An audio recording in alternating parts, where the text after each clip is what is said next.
Hello friends, स्वागत है आप सभी का APG online classes YouTube channel पे। क्लास 10th एनसीईआरटी गणित में अध्याय 1 वास्तविक संख्या रियल नंबर के बारे में पढ़ रहे थे। तो इसके पहले हमने प्रश्नावली 1.2 तक कंप्लीट कर लिए हैं और आगे बढ़ते हुए प्रश्नावली 1.3 को सॉल्व करेंगे। इसके पहले हमने कुछ उदाहरण देखे हुए हैं। आइए शुरू करते हैं इसके बाद प्रश्नावली 1.3। ठीक है, अगर आप इसके पहले के वीडियो नहीं देखे तो इस वीडियो के डिस्क्रिप्शन में आपको लिंक मिल जाएगा, तो आप उन वीडियो को देखिए तो आपको समझ में आएगा। ठीक है, तो चलिए आइए यहाँ पे देखते हैं। क्वेश्चन हमारे पास है 1.3 का पहला क्वेश्चन है, सिद्ध कीजिए कि √5 एक अपरिमेय संख्या है। ठीक है, तो यहाँ से आपके पास मैंने बताया है कि करणी 2 एक अपरिमेय संख्या है, करणी 3 एक अपरिमेय संख्या है। तो ये तीनों क्वेश्चन में आपके एग्जाम में एक जरूर पूछा जाता है। ठीक है, काफी ज्यादा इंपॉर्टेंट है, ये ध्यान रखिएगा। मैं बार बार कह रहा हूं कि इन तीनों क्वेश्चन में आपके एग्जाम में एक जरूर मिलेगा। ठीक है, तो इन्हें आपको अच्छी तरह से तैयारी करना है।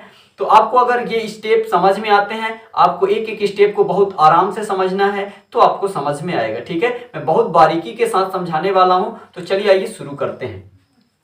तो यहां पे देखिए हमारे पास हल कैसे आपको लिखना है। तो यहां पे सबसे पहले काम क्या करना है, यहां पे लिखा सिद्ध कीजिए कि करणी 5 एक अपरिमेय संख्या है। तो हमें जस्ट इसका अपोजिट मान लेना है कि माना करणी 5 एक परिमेय संख्या है। ठीक है, आपको इसका उल्टा मान लेना है। तो यहां पे लिखेंगे माना करणी 5 एक परिमेय संख्या है, परिमेय संख्या है।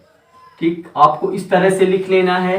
परिमेय संख्या क्या होता है? परिमेय संख्या ऐसी संख्या जिसे हम p/q के रूप में लिख सकते हैं, वो परिमेय संख्या। आपने क्लास 9th में पढ़ा होगा। ठीक है, तो यहां पे क्या लिखेंगे, करणी 5 बराबर p/q। p/q का मतलब क्या है?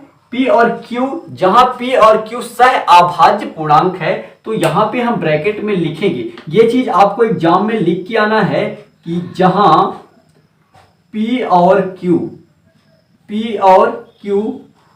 सह अभाज्य पूर्णांक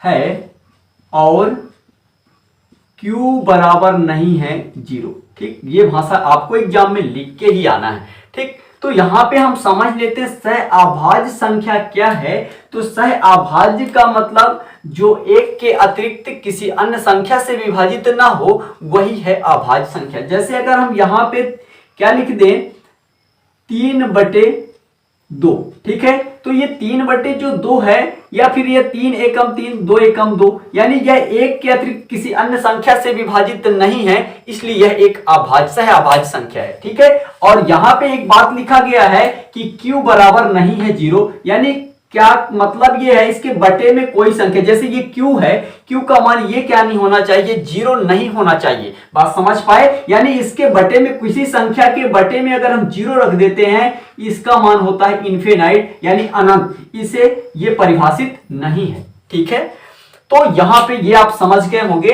तो अब हम आगे बढ़ते हैं। तो आइए यहां पे क्या करना है, हमें यहां पे कर देना है दोनों पक्षों का वर्ग करने पर। यहां पे लिखेंगे दोनों पक्षों का वर्ग करने पर, दोनों पक्षों का वर्ग करने पर। तो चलिए आइए कर देते हैं दोनों पक्षों का वर्ग। ठीक है, तो यहां पे करेंगे q का वर्ग क्या होगा, यहां पे √5 का वर्ग क्या होगा, तो ये, और यहां पे p/q का वर्ग। इस तरह से हमें दोनों पक्षों का वर्ग कर देना है। ठीक है, यहां पे करणी 5 का वर्ग क्या होगा, तो हम यहां पे आपको समझाएंगे कि जैसे हम लिखे करणी 2 गुणे करणी 2, तो ये बनता है हमारे पास 2। इसी तरह से करणी 3 गुणे करणी 3 लिखेंगे, तो ये हमारे पास बनेगा 3, और करणी 5 गुणे करणी 5, तो बताइए क्या बनेगा, ये करणी 5। इसका मतलब यह है कि करणी 5 का वर्ग लगा, यानी इसको 2 बार लिखना है, इसलिए ये 5 है। आपको बहुत बारीकी से समझाने वाला हूं, यदि आपसे कुछ भी नहीं आता फिर भी ये आपको समझ में आएगा। ठीक है, तो यहां पे देखिए ये क्या बनेगा हमारे पास 5, और p का वर्ग हमारे पास यहाँ p² और q का वर्ग q²। यदि आपको ये भी नहीं समझ में आया कि ये कैसे आया, तो मैं इसको आपको बता देता हूं। ये कितने बार लिखना है, 2 बार, यानी p/q गुणे P बटे Q। इस तरह से आपको दो बार लिखना है। P और P का गुणा करेंगे तो ये होगा P स्क्वायर, Q और Q का गुणा तो ये Q स्क्वायर। इस तरह से आपको लिख लेना है, ठीक। तो आइए, ये हुआ। अब इसके बाद इस संख्या के बटे में कुछ नहीं है तो हम एक कर सकते हैं और कर दीजिए तिर्यक गुणा। तो 5 का गुणा Q वर्ग से होगा तो ये हो जाएगा 5Q वर्ग बराबर P स्क्वायर का गुणा 1 से करेंगे तो ये हो जाएगा P स्क्वायर। समझ में आ गया? इसको बना देते हैं समीकरण नंबर 1, ठीक। इतना बात तो कंफर्म। आगे बढ़ते हैं। अब यहां पे ये गुणे वाली संख्या को भेजेंगे बटे में तो यहां पे बनेगा Q स्क्वायर बराबर P स्क्वायर बटे 5, ठीक है। यहां पे आपको एक भाषा लिखना है, वो क्या लिखना है मैं आपको बताता हूं, ठीक है। तो यहां पे हमें लिखना है, यहां P स्क्वायर 5 से विभाजित हो तो P भी 5 से विभाजित होगा, P भी 5 से विभाजित होगा। यहां पे बना देना है स्थिति फर्स्ट। ये ध्यान रखिएगा, ये भाषा आपको मैं समझा रहा हूं और इसके पहले की वीडियो आप देखेंगे तो आपको समझ में आ जाएगा, बहुत आसान है, ठीक। तो इसका वीडियो का डिस्क्रिप्शन में आपको लिंक मिल जाएगा, जो हमने करनी 2 और करनी 3 के सॉल्व कराए हुए हैं, ठीक है। तो आप उन वीडियो को देख लीजिए। और यहां पे देखिए इसका मतलब क्या है, P स्क्वायर 5 से विभाजित है तो P भी 5 से विभाजित होगा। यानी हमारे कहने का मतलब यहां पे जैसे देखिए, यहां पे लिखा है 6 स्क्वायर बटे 2, ठीक है। हम ये कहेंगे कि 6 स्क्वायर 2 से विभाजित है तो 6 भी 2 से विभाजित होगा। यानी देखिए यहाँ पे 6 का वर्ग क्या होगा, 36 बटे 2, यानी ये कट जाएगा 18 दूनी 36 और ये 6 2 3 6, यानी 6 का वर्ग 2 से विभाजित है तो वर्ग हटाने के बाद भी 2 से विभाजित होगा। समझ पाए? और यहां पे वही बात लिखा गया है, यदि P स्क्वायर 5 से विभाजित है तो P भी 5 से विभाजित होगा, ठीक।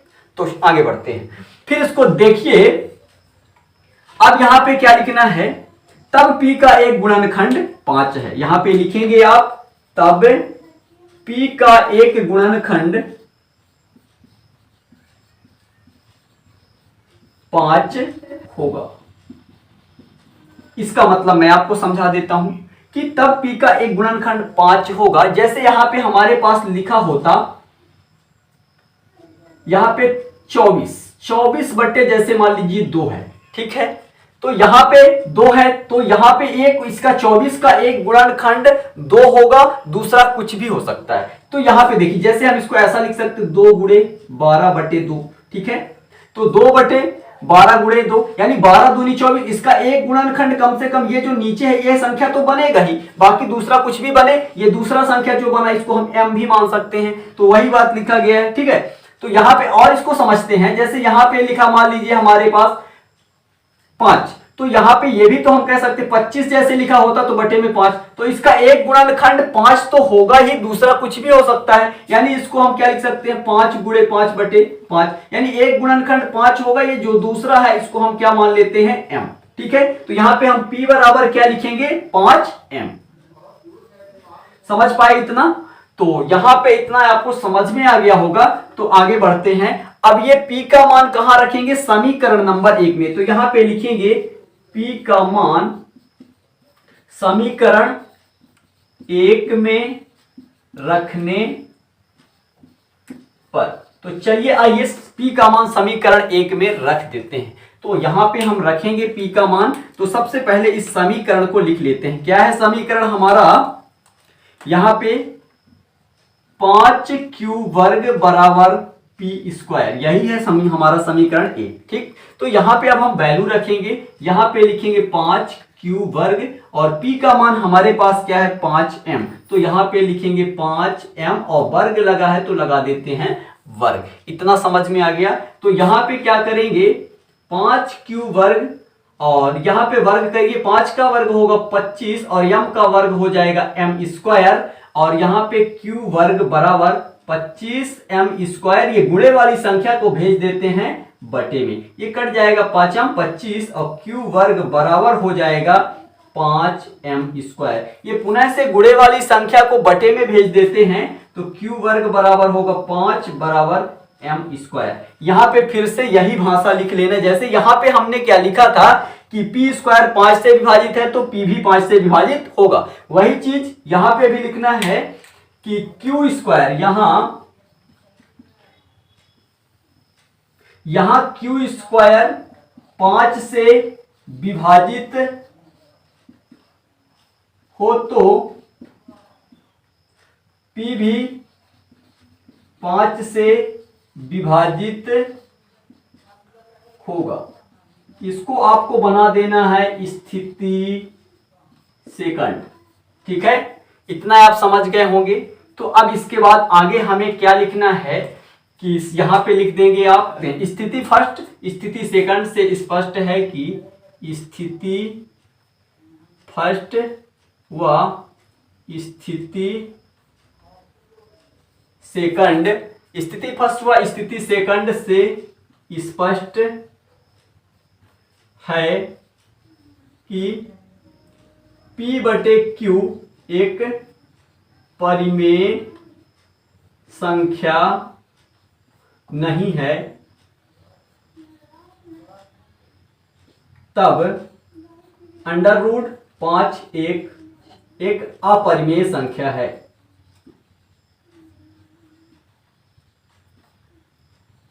तो ये इस तरह से कंप्लीट होता है, यानी हम इसको पहले उल्टा मान लेते हैं अपरिमेय संख्या और विरोधाभाव के अनुसार ये हमें गलत साबित कर देना है, इसलिए तब अंडर रूट 5 एक अपरिमेय संख्या है। ये आपको समझ में आ गया होगा। बस आपको कुछ भी नहीं करना है। यदि आपको यहाँ पे जैसे अगर 3 का दे दिया गया करनी 3 एक अपरिमेय संख्या, तो बस आपको क्या करना है, यहाँ पे चेंज करना है, ये बस 3 हो जाएगा और ये यहाँ पे आपको बदल देना है, ये 5 की जगह 3 आ जाएंगे। ठीक है, यहाँ जहां 5 हैं वहां पूरी जगह 3 कर देना है। ठीक, और यहाँ पे 5 का वर्ग जैसे है तो यहाँ पे हो जाएगा 3 का वर्ग 3 त्रिका 9, और इस तरह से ये बदल जाएगा। बाकी फॉर्मेट आपको सब वही लिखना है, समझ गए। 2 का निकालना है तो बस उसी तरह से कर देना है, आपको 2 बन जाएगा।